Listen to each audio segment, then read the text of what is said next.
देखिए, ऐसा है कि ये जो परिवार है ना, इसका नाम एक्चुअली बदल देना चाहिए। ये है ड्रामेबाज परिवार। और अब क्या हो गया है कि कांग्रेस पार्टी सिमट के रह गई है दो परिवारों में, वाड्रा परिवार और गांधी परिवार। पहले तो इनको सिर्फ गांधी परिवार की जी हुजूरी करनी पड़ती थी, अब लंबी नाक वाली आ गई है मैडम वाड्रा। अब वो तो जनरल सेक्रेटरी बन गई है। खैर, उन्हीं की पार्टी है, उनके घर की पार्टी है, उनकी माता पिताजी की पार्टी है, तो अब उनकी भी कॉर्निश बजानी पड़ती है। अब जहां तक इनकी उपलब्धियों का सवाल है, मैं इनकी उपलब्धियां आपको 3 स्तर पर गिराऊंगी। वाड्रा और गांधी परिवार की उपलब्धियां, फिर इनकी कांग्रेस पार्टी की उपलब्धियां जिन्होंने देश को दी हैं, और उसके बाद इन्होंने जब सरकार कांग्रेस पार्टी की चलाई है तो उसकी कुछ उपलब्धियां। कांग्रेस और वाड्रा परिवार की जो उपलब्धियां हैं उसमें सबसे पहले अपनी बेटी को बिना किसी पद के, ना वो एमएलए है, ना एमपी है, ना वो कुछ है, उसको इतने सालों से राष्ट्रीय पुत्री घोषित करके सरकारी बंगला, जो आपके और हमारे टैक्स पेयर का पैसा है, उस बंगले में बिठाए रखना, ये जो है इनकी सबसे बड़ी उपलब्धि है। उसके बाद राजनेता के नाम पर देश में एक मेन स्ट्रीम पॉलिटिशियन देने के नाम पे हमारे सर पे थोप देना जबरदस्ती।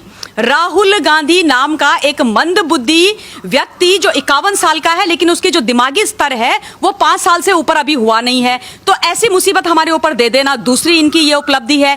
तीसरी जो इनके परिवार की जो उपलब्धि है, इन्होंने इतने सालों से क्या किया है, ऐसा लगा कि इस देश में केवल जो नेता आए हैं आजादी के बाद से लेकर के, और जब तक इन्होंने शासन किया 2014 तक, ये लगा कि केवल गांधी परिवार से ही नेता आए हैं। तो जितनी भी सरकारी नीतियां रही हैं उनका नामकरण करना, नेहरू जी के नाम पर, चाहे नेहरू जी के नाम पे कोई इंस्टीट्यूट आप खोल दीजिए, कोई आवास योजना चला दीजिए, इंदिरा गांधी आवास योजना चला दीजिए, राजीव गांधी एयरपोर्ट के नाम रख दीजिए, तो तमाम सारी योजनाएं दे देना। तो ये इनकी बहुत बड़ी उपलब्धि है। देखिए ना आप, कितनी बड़ी बड़ी उपलब्धियां इन्होंने इस देश को दी है।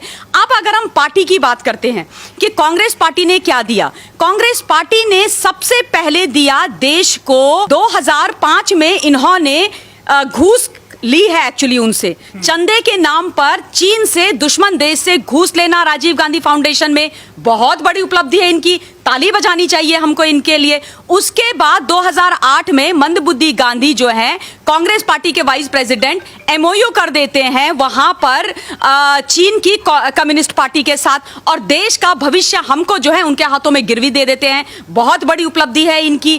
इसके अलावा नेशनल हेराल्ड वाली, एक्चुअली ये परिवार और पार्टी दोनों की उपलब्धि है कि नेशनल हेराल्ड के नाम पे धोखाधड़ी करना, घूसखोरी करना, चोरी चकारी करना, जिस पर ये बेटा और मां दोनों आजकल जमानत में बाहर है, वो इतनी बड़ी उपलब्धि इनकी है कि वो पैसा सारा खा जाना, ये सारी कांग्रेस पार्टी की इनकी उपलब्धियां हैं।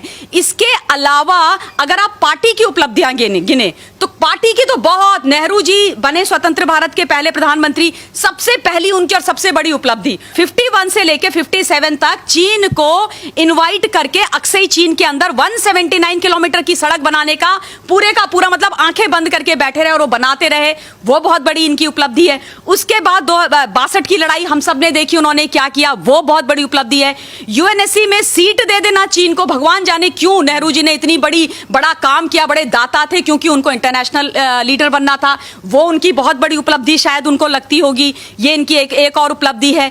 इसके अलावा उसके बाद इन्होंने जो है, जब आगे की कहानी हम गिने, आगे की कहानी इनकी देखें, तो नेहरू जी ने हम लोग पूरा कश्मीर जीत रहे थे, पूरा जेएनके जीत रहे थे पाकिस्तान से, एक तरफा वन साइडेड डिसीजन ले लिया।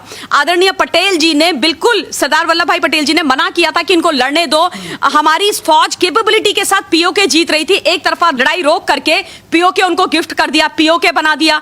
उसके बाद प्रॉब्लम थी, इंटरनल प्रॉब्लम थी हमारी जेएनके की, उसको लेकर के नेहरू जी चले गए यूएन में, बहुत बड़ी उपलब्धि है। उसके बाद सबसे जरूरी तथ्य, ऐतिहासिक तथ्य जो मैं आपको बताती हूं, चीन तो कभी हमारा पड़ोसी था ही नहीं। किसने बनाया हमारा पड़ोसी चीन? चाचा नेहरू ने तिब्बत को गिफ्ट कर दिया चीन को, और बना दिया चीन को हमारा पड़ोसी, बहुत बड़ी उपलब्धि है इनकी। तो इनकी तो इतनी तमाम इस तरीके की उपलब्धियां और भी हैं। पार्टी की कुछ और उपलब्धियां मैं और गिना देती हूं। देखिए, जब एंटी सीएए हुआ, उस सीएए का जो दिल्ली जिस कारण से जला, दिल्ली में इतने दंगे हुए, हिंदू मुस्लिम के नाम पर दंगे कराए गए, एंटी सीएए को फेस बना करके जिस बिल को लाने की कांग्रेस कब से जो है कवायद कर रही थी, उसके नाम पर झूठ बोल के दिल्ली में दंगे किसने सबसे पहले फैलाए? सोनिया गांधी जी रामलीला मैदान में जाकर के कहती है ये गलत है, आर पार की लड़ाई होगी।